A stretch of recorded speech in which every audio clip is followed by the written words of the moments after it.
Purpose of tonight's meeting, we have two items on the agenda. Both are hearings, ordinance amendments, or budget ordinance hearings. There will be no vote to approve either of these. This is simply the formality of having the hearing in anticipation of a vote at the December public meeting.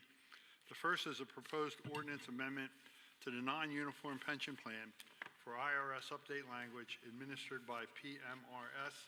I noticed that the township manager has passed the proof of advertisement along to the court reporter. Amanda, will I be handing this over to you or Bill to explain to us what this is all about, please? Yep, that's great. Thank you so much. I am going to start, and then I'll have Bill get into the particulars of the IRS language. So in 2021, during our audit process, there was IRS language that had changed, and PMRS had advised us that we could do a resolution, and we passed a resolution number 59/2021 at that time regarding this update to the language, which affected PMRS's calculation in the contract. Then when we just had our audit of our pension plan, they came in and requested that we actually do that by ordinance and not do that by resolution. We actually believe some of that had to do with the dates of when the IRS language came and when our original ordinance was updated. So the ordinance language itself does not change. It actually has to do with the date of readopting so that they can assure that the IRS language portion has been put into the process. So I'll let Bill handle it from there. Thank you, Amanda. So essentially, Council had already passed an ordinance with similar language back in 2013, which kind of followed the same guidelines.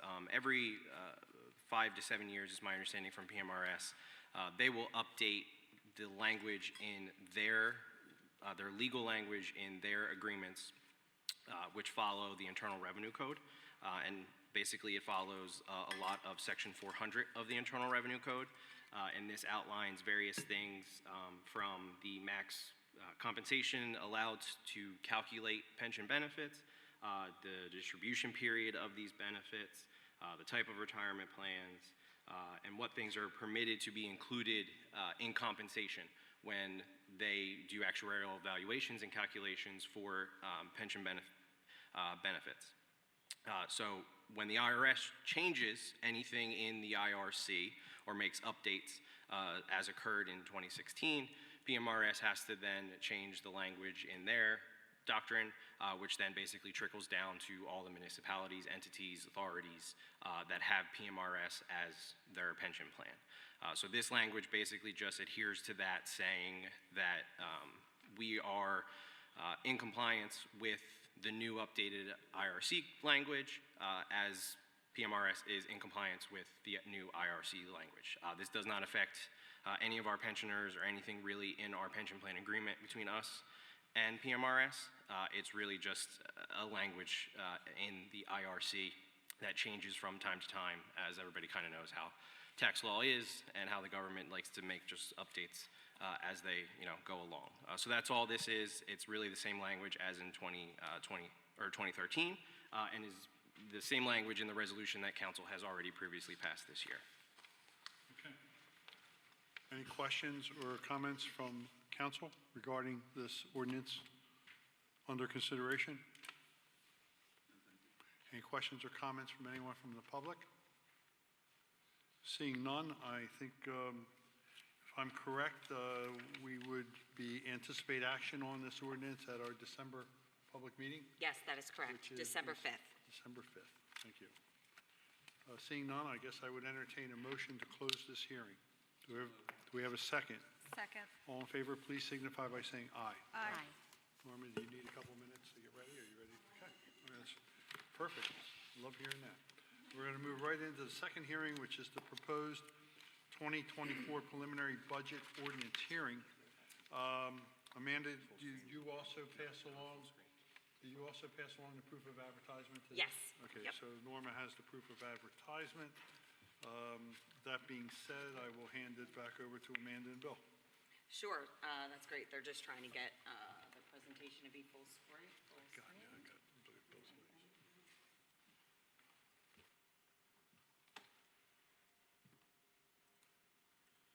There we Alrighty, so normally you hear me go on and on these presentations and do that, and we have another generation coming up and our finance director, and I am going to allow Bill to take over the presentation.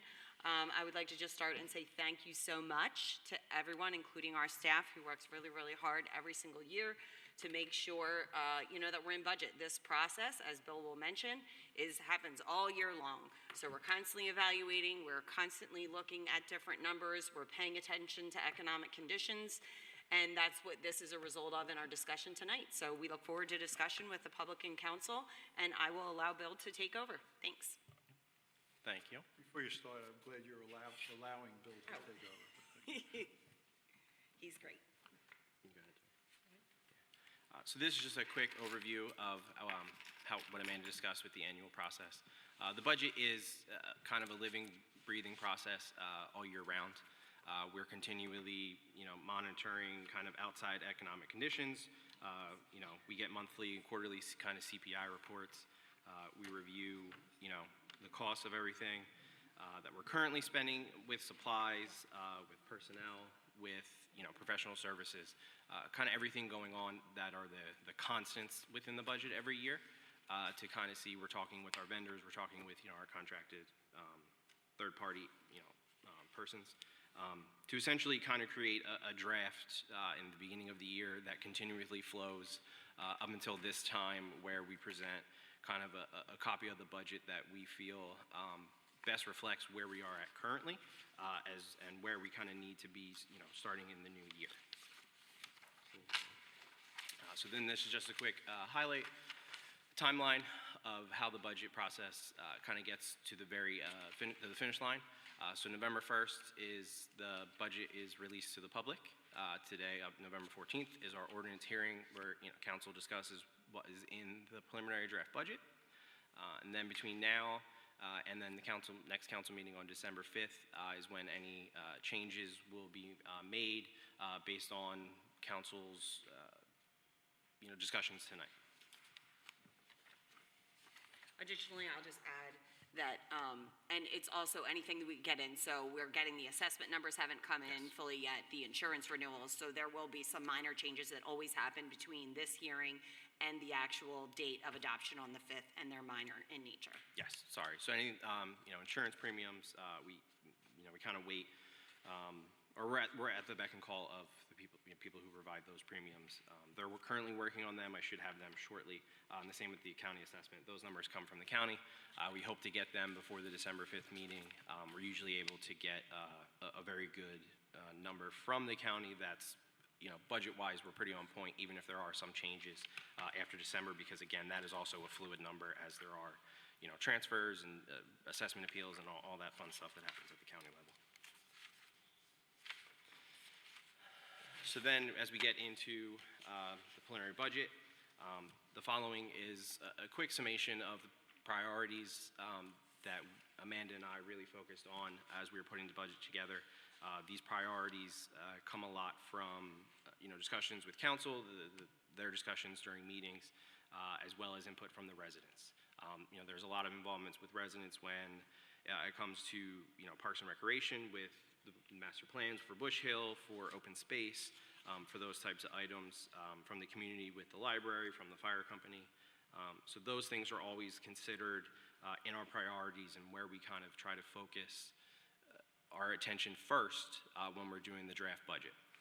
And then the same goes for the sewer department, where we're doing everything we can to make sure that we're expanding our infrastructure to new areas, while also maintaining the current infrastructure that we have with sewer lines, manholes, and then updating, as we do these expansions, to our, plant and equipment and pump stations.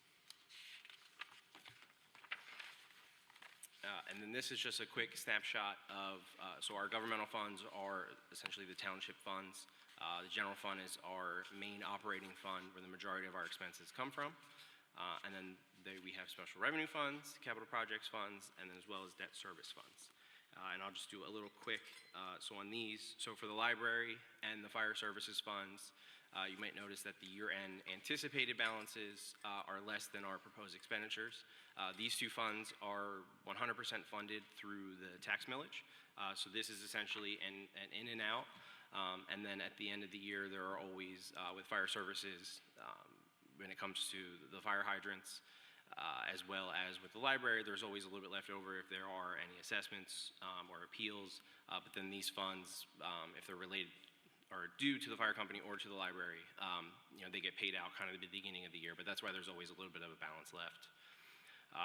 With the capital reserve funds, I believe, so 2.5 million of that 4.1 proposed expenditures will be returned to us from state grants.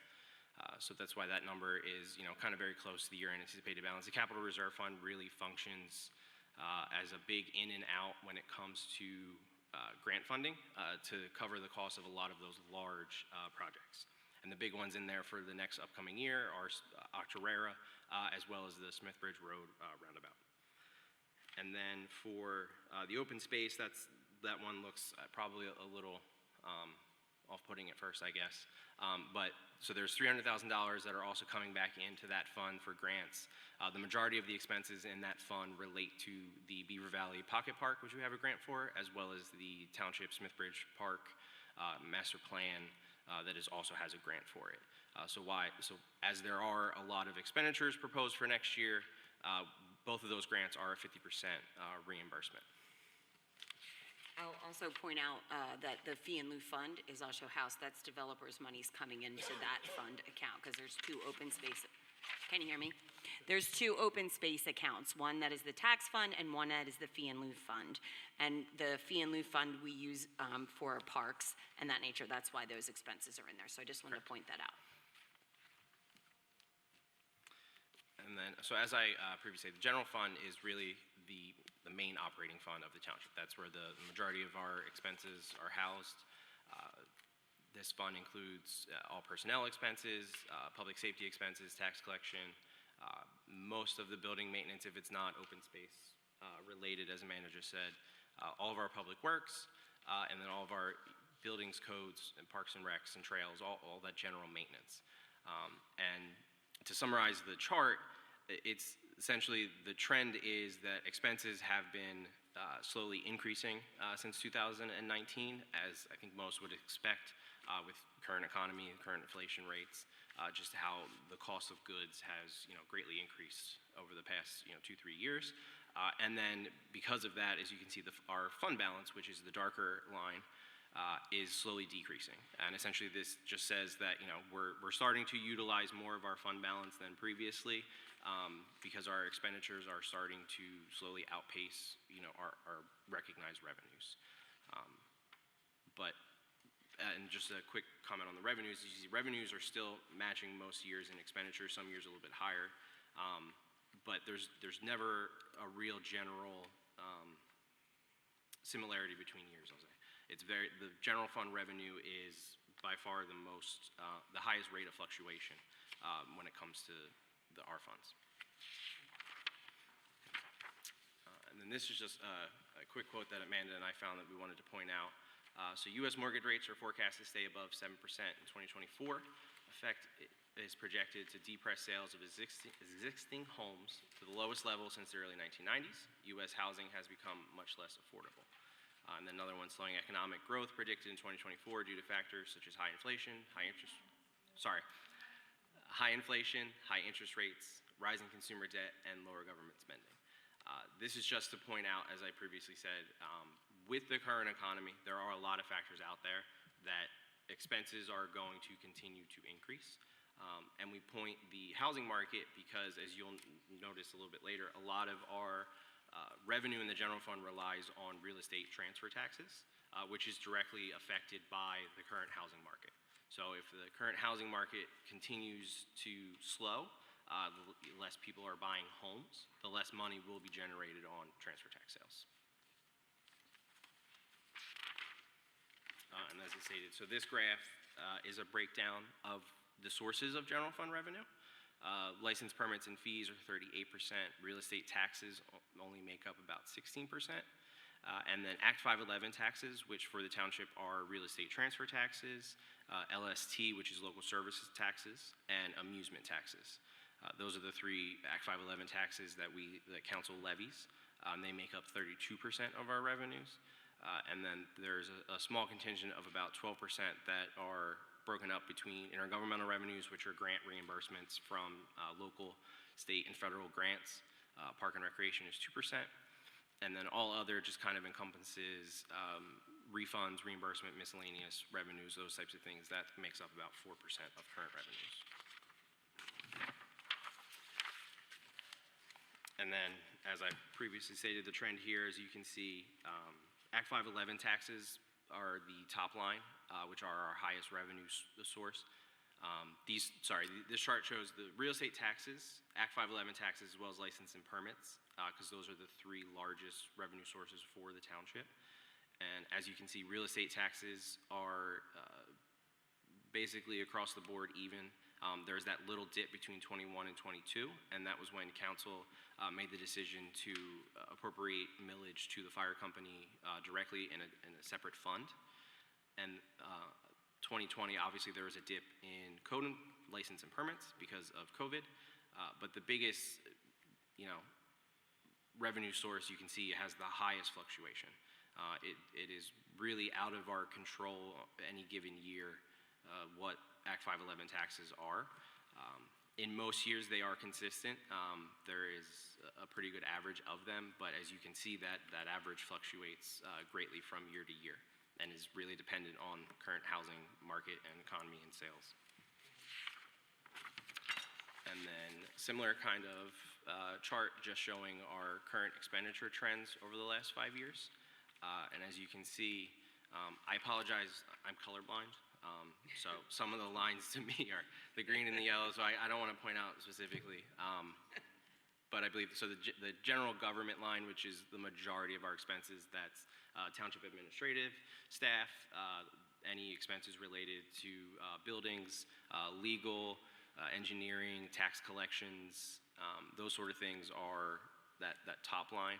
But as you can see, for the most part, all of our expenditures over the last 5 years have really stayed somewhat very consistent. That yellow line in the middle is public works. That is probably our most volatile expenditure category, just because that kind of depends on the ongoings of the department. If there's a lot of road issues in any given year, snow removal, in a bad winter, those things, or no snow removal in a good winter, those things will cause that line to fluctuate. But to summarize really the last two charts, our revenues are much more volatile than our expenditures. It's good that we have consistent expenditures. That shows that we're, kind of budgeting appropriately, and we're, doing every effort to maintain those budgeted numbers, which is obviously, what is really most in our control is expenditures.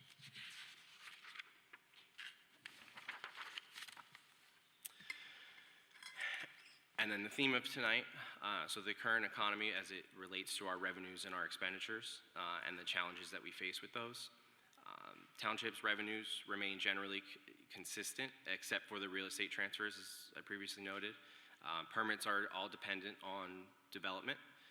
And post-pandemic, in the current economy with higher inflations, the township's effectively using resources, or while the township is effectively using resources, we must manage the impact of this on our revenues as it relates to the home sales, construction activities, and the expenses that relate to the rising costs and supplies, outsourced services, insurance, et cetera. Those types of things that are kind of out of our control.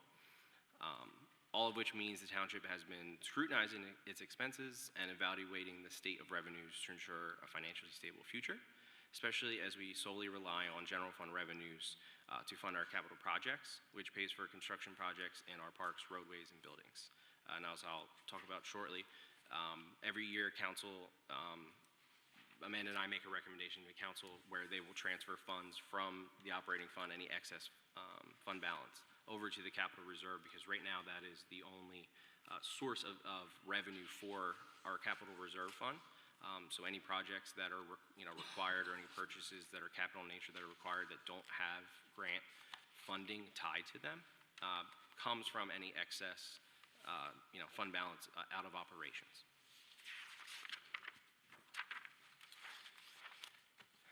And then just a quick highlight on the current capital projects. This is reflective of the 5-year capital plan that is included in the budget. Currently in the next year, there are $2 million plus for traffic safety improvements, which, like I said before, are mainly the Smithbridge Road corridor project. There's over $1 million in park and trail enhancements. This relates to the Smithbridge Park and Octorara Trail, which is mainly the culmination of the design for Octorara Trail and construction noted in the 5 years plan for 2025, as well as preservation projects, which currently include the preservation of our historical barns, which is a part of the Bush Hill Farms master plan. As everyone knows, we also currently have $1.8 million in ARPA funding, and next year, council has already apportioned $800,000 of that for stormwater infrastructure projects. Those are currently in the design planning phases, which is why they are budgeted for next year. And the anticipation is by early spring next year, those projects should be completed, and then we'll move on to kind of the second round of ARPA funding. And then in sewer capital, there is $1.4 million budgeted for new sewer lines, which is for the Cambridge Downs, Conchester, and Water Wheel service areas. There's a little over $1.5 million in main plant upgrades, which include new equipment, a new upgraded UV system, continued major capital related like line maintenance and manhole maintenance. That's just kind of outside of the normal general repairs that the department does. And then there, as I noted, that's the revitalization and repairs aging infrastructure that relates to the manhole project, as well as a few pump stations that are currently kind of in the queue to have revitalization, as well as there's some of, there's some of our more aging infrastructure and buildings, some of the older pump stations that are from some of the original developments that were sewered in the township. And then I think I'll turn it back over to Amanda to go over a few of the discussion points that we would like to kind of bring up topics for council to go through. So this is the point, thank you, Bill, great presentation. This is the point where we start to talk about some of those nuances and talk to council about questions and comments and the public. And I just want to point out a couple important points that have been pointed out during the presentation, but some which we want to make sure council's aware. So the first one that I'll point out is the Home Rule Charter and revenue challenges. So as council is aware, the Home Rule Charter does have limitations on the amount of revenue that can be raised via taxation in any given year. And there is basically a 5% above the preceding year's budgeted revenue for real estate tax. So as part of that, when you look at the low amount of dollars we bring in from real estate taxation, the average tax bill is about $222 a year for residents.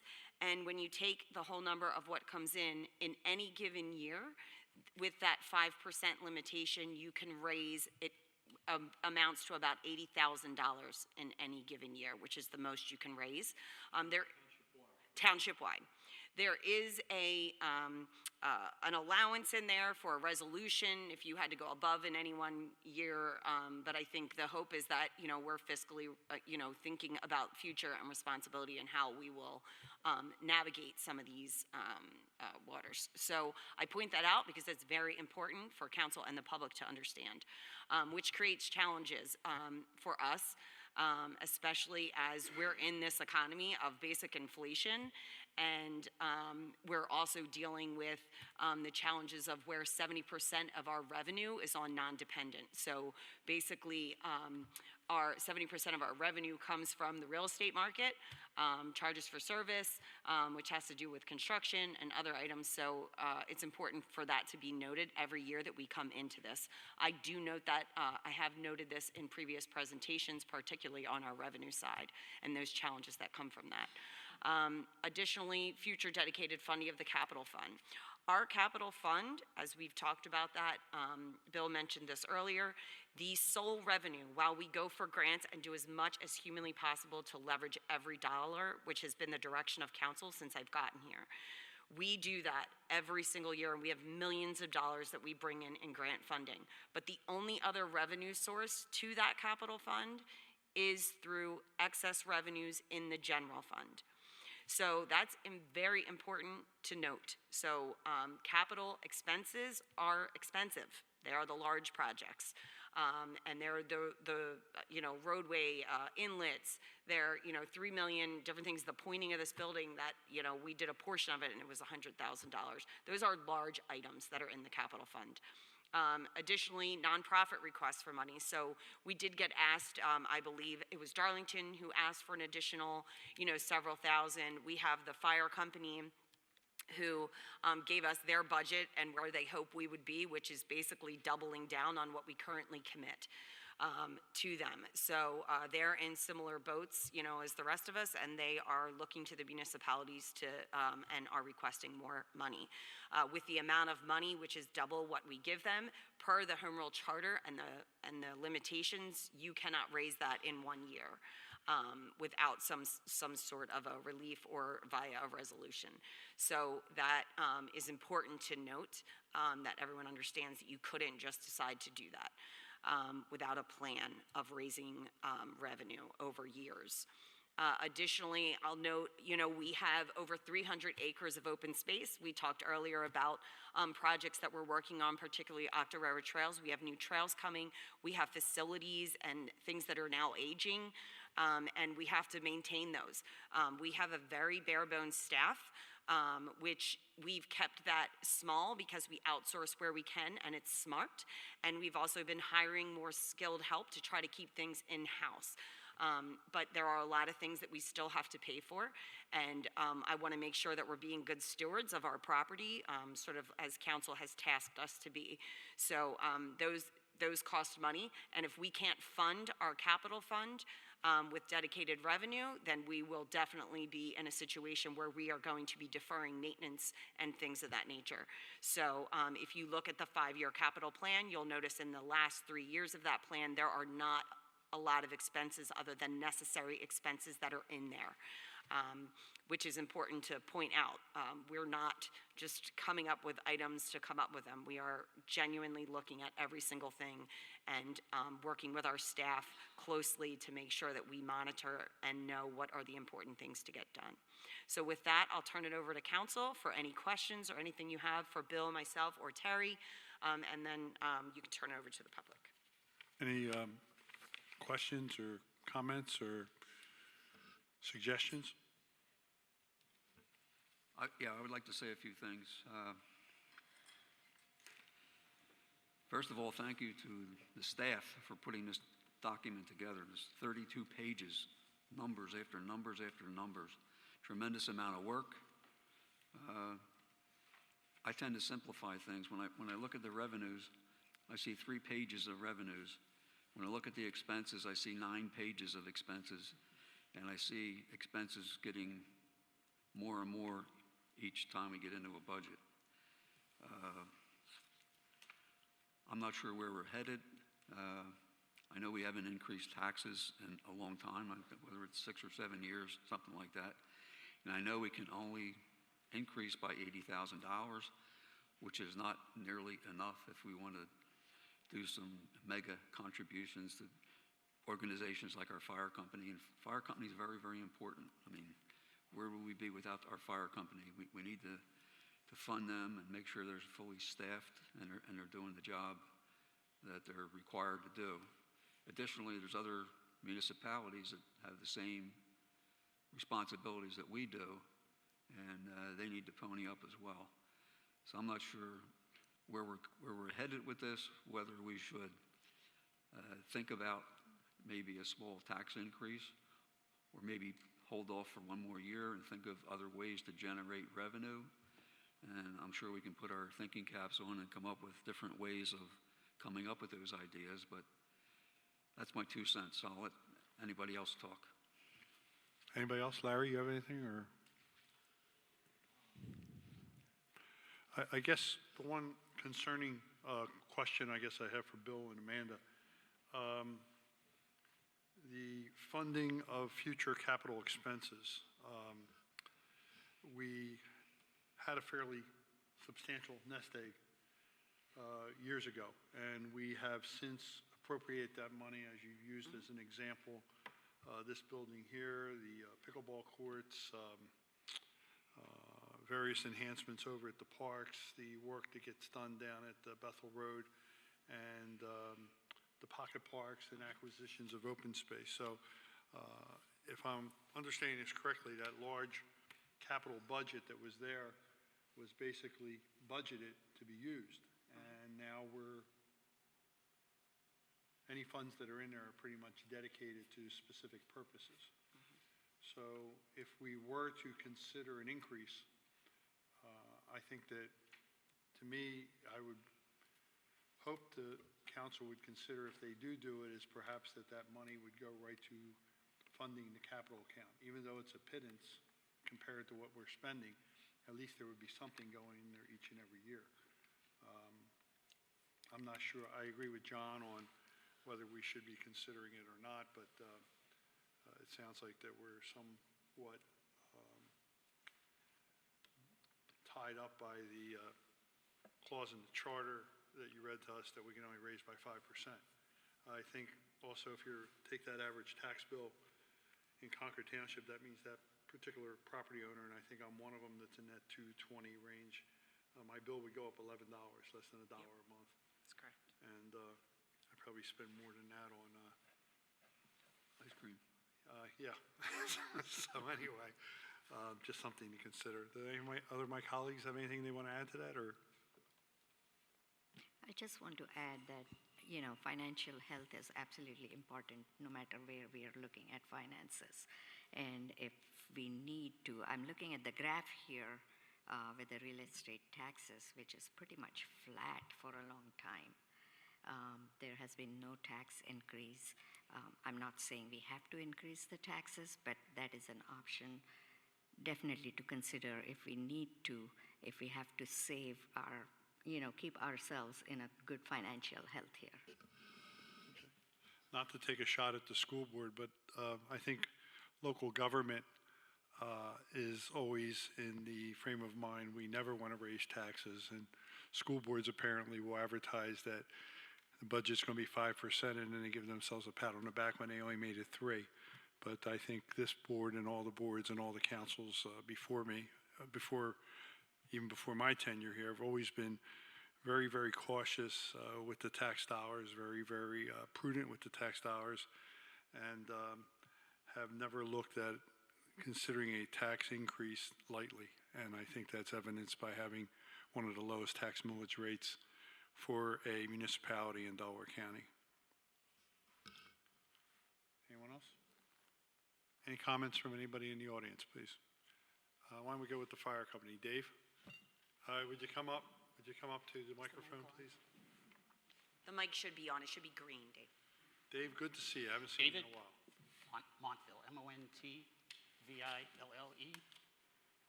You stated on your revenue that property 511, is it 512, taxes were going down, but yet your largest increase is on building permits.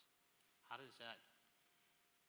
Building permits are building things for people to buy, Yes.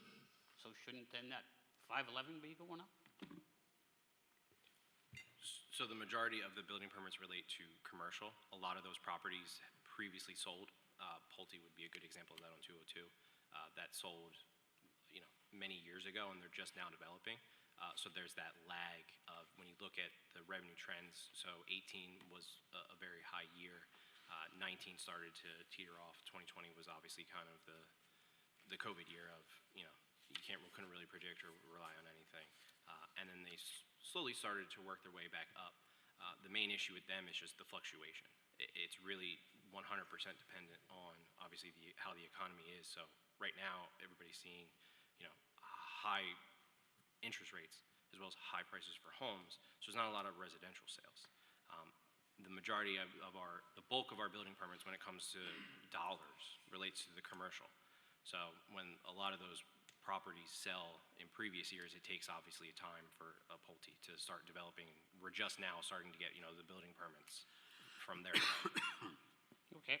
The property tax, it has been flat since I've lived here 25, 26 years, which is good, very good for people who are running for office too.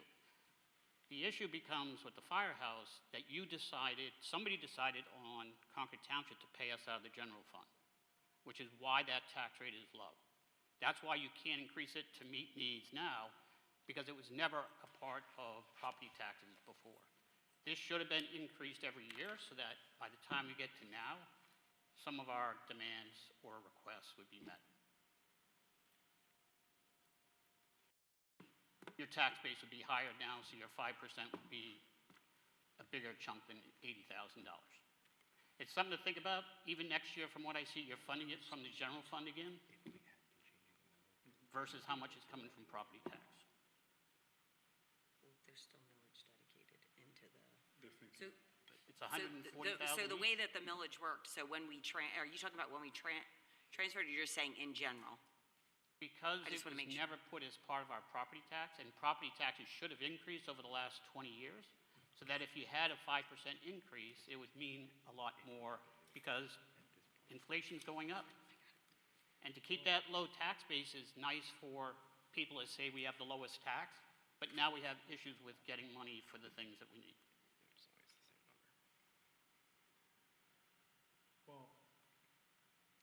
Bill, you might have to help me with this, but on the tax bill, there's a dedicated portion of the tax bill that goes directly to the fire company, correct? $19. Correct. Pardon? $19, $140,000 a year. That's what that generates? Yeah, out of the Okay. revenue, of the tax portion of it, Okay, yes. and we give the fire company, 270. Yeah, it's about 200. so the other 140 is being funded by LST other. is a others. General fund. This LST. And before, it used to be almost 100% from the general fund. It's switched But back and forth. So previously, the dollar amount, the council remembers, never changed. The way it worked before was the general fund allocated millage was a higher number, and a portion of those monies were then given to the fire company, the 270. So if the general fund, that's why, as I noted, there was that dip in revenue. Before 2021, or 2022, which was the first year, the general fund revenue was $800,000 in real estate tax. Now that is less the $140,000 that is now directly apportioned to the fire company, which shows on the tax bill. But there's not money So, that's changed, so In that's why I total, think we're in total, confused. the millage has never changed. I can go back to Jack Cornell, and I used to come in here, and he'd give me my No, but, $50,000. so it didn't change. I think So what all of- Dave never is on a tax getting bill. at is that if over time, the millage had been increasing, we'd be at a point now where the 5% that we're talking Would be a about as lot our ceiling That's a would be more council than comment. the 80. I think it was more of the comment to that. It would have compounded, Yeah. yes. All right. Something to consider. The other point, whether you're going to come to it tonight or not, we've been requesting funding for the past at least year. I know you came to the firehouse. We are in dire needs. If we do not receive what we're looking for, just like you, we don't have a lever to pull to say, let's go get income somewhere else. And we will have to look at reducing what we have. And if that's what it comes to this year, then that's what we're going to have to look at. And I need to know what we're going to have starting January, because I've got to put a budget together too. Okay, Thank you. thank you. Anyone else? Please.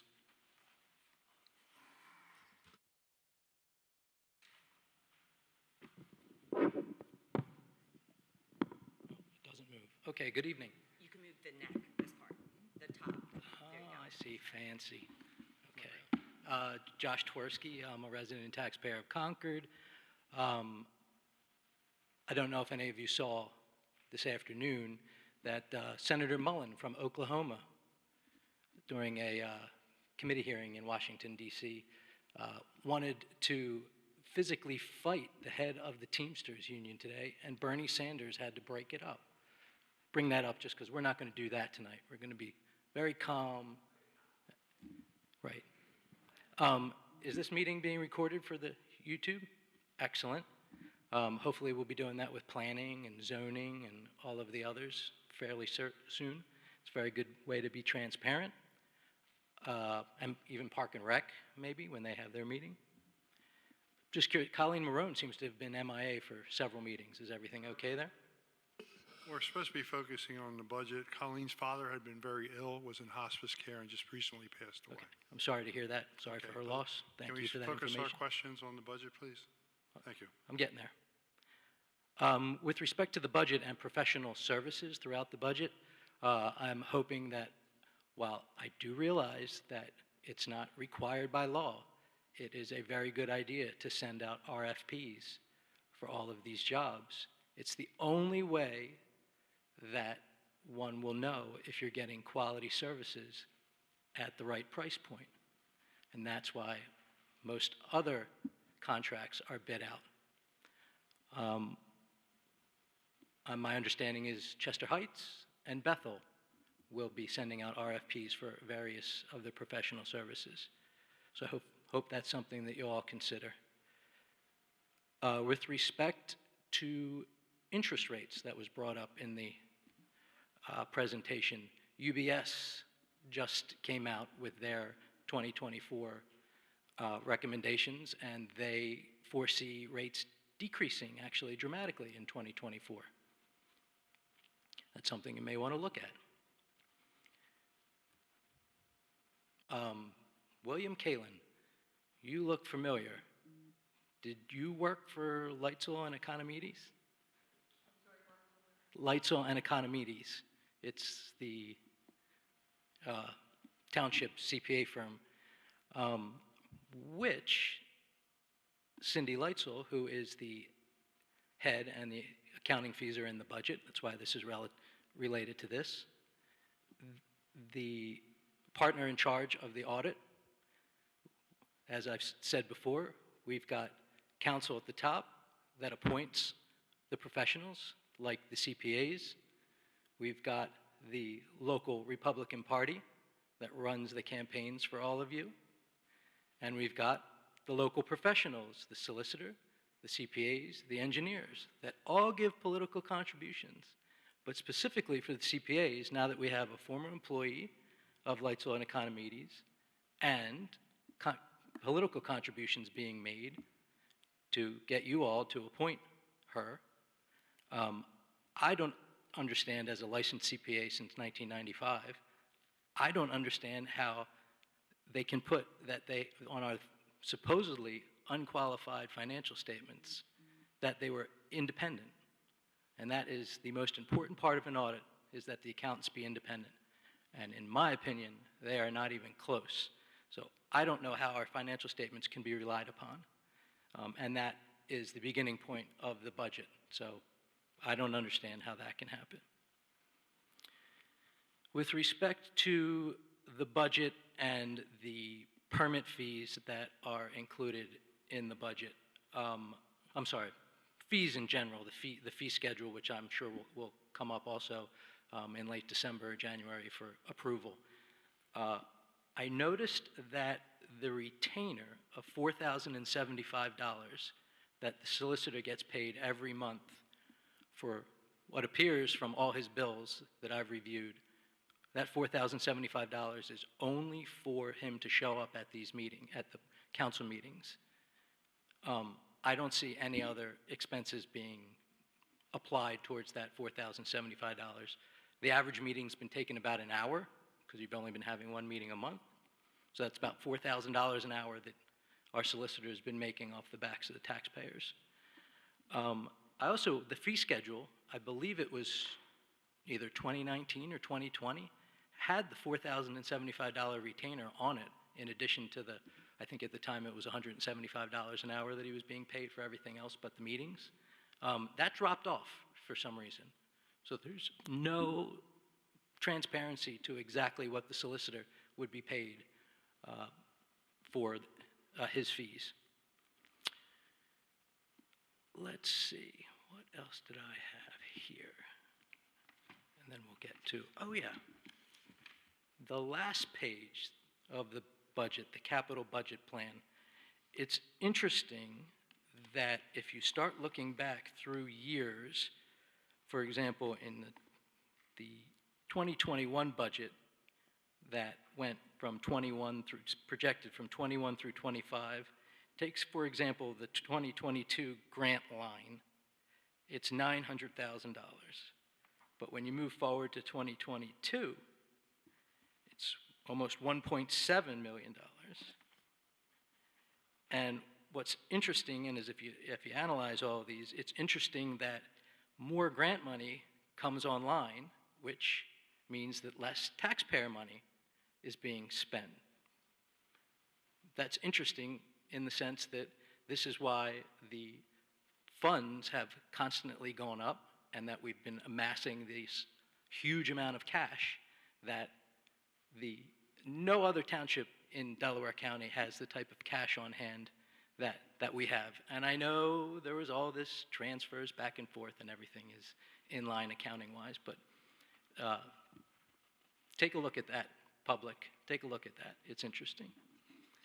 And finally, because I wrote it, you can raise taxes as much as you want, any percentage that you want. All you need is a supermajority. And the Home Rule Charter specifically says a supermajority is 5 out of 7 votes of council. So tonight, you could all vote to raise taxes 10% if you wanted to. No problem. 100% if you wanted to.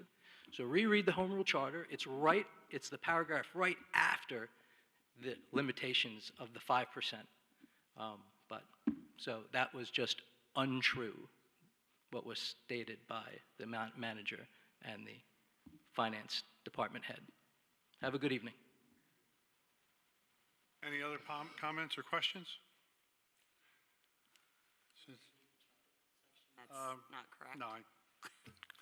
Any other have the comments or charter. questions? Yes, sir. Lee Weersing, President of Lee Weersing, President, Concordville Fire and Protective Association. WEERSING. One question that's out of ignorance because I don't know taxation and things like that. You keep referring to $19 for each resident to pay, and that goes to the fire company. And of course, there's more. It's $222, I think, total. I never hear anything about commercial in here. Now, if I'm a resident, I would think, why am I paying for commercial? Now, I know commercial gets taxed somehow and somewhere, and where it goes, I don't know the mechanisms. But the fire company responds to a lot of commercial here, and I'm not talking EMS. I mean, Costco with their sprinkler systems, the hotels, the thises and thatses. As a resident, I'd be a little upset that I'm paying for all this, and I don't, it's always mentioned, I'm a resident, you're paying this much, you're paying, but it's never mentioned the other way around. So obviously, if there was a way for a different tax rate or a different way than it's being handled, I just am not aware of it, but that's kind of a perception thing. Okay. Doesn't have to have an answer, it's just a perception. How they are paying more is their assessments are substantially higher than a residential dwelling. So proportionately, if their assessment is $2 million and someone's home is only $200,000, then they would be paying 10 times more in taxes. I don't know if that's the answer or gives you a little bit of direction on that, but that's how they would be paying more, is by the increased assessment because of the value of the property. It's been mentioned on one hand that you can only raise taxes so much. On the other hand, you can, and I don't really care about that, but the residents also support the fire company with donations. Right.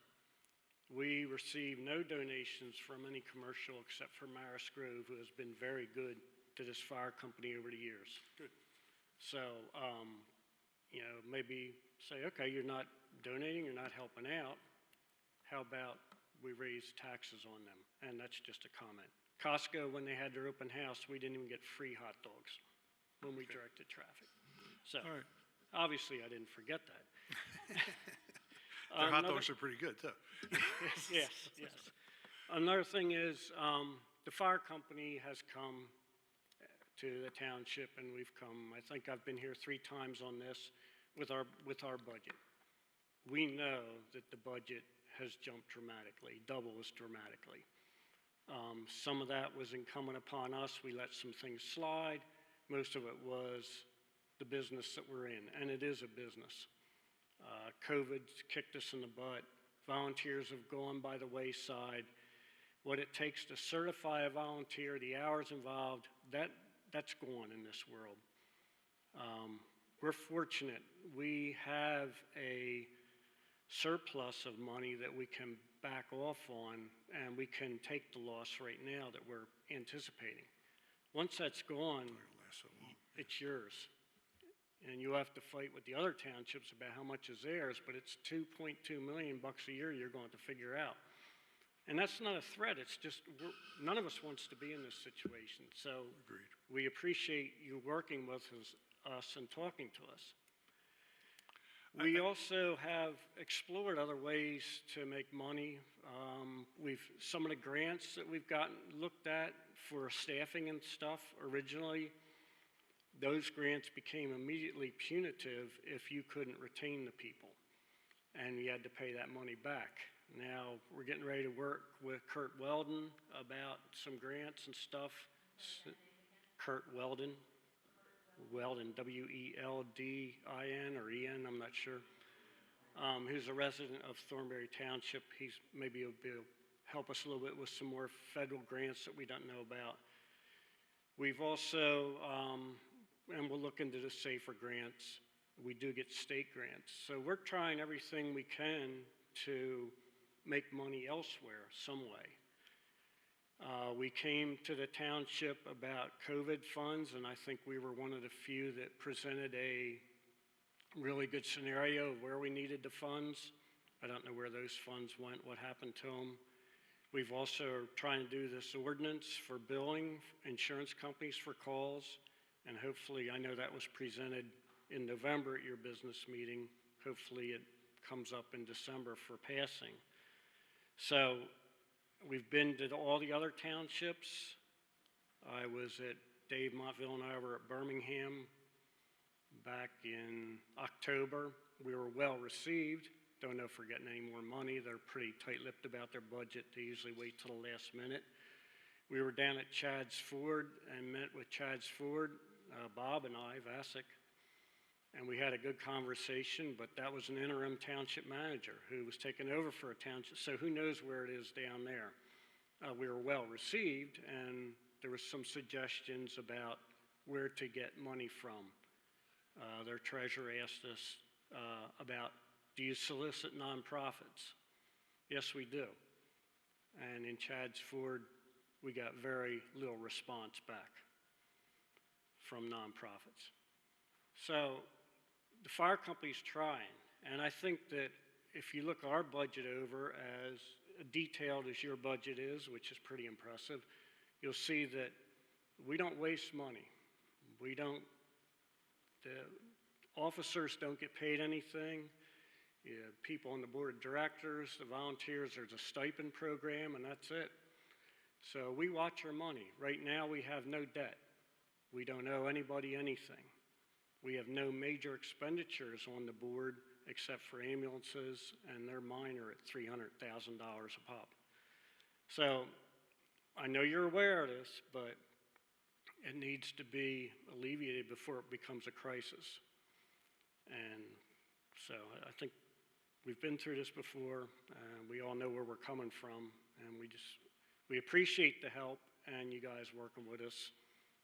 We need you to twist some things around to help us out. Okay, thank you. Thank you. Seeing no other comments, I would entertain a motion to adjourn this ordinance hearing. So moved. Okay, we have a motion by Mr. Mutchler and a second by Dana. All in favor, please signify by saying aye. Aye.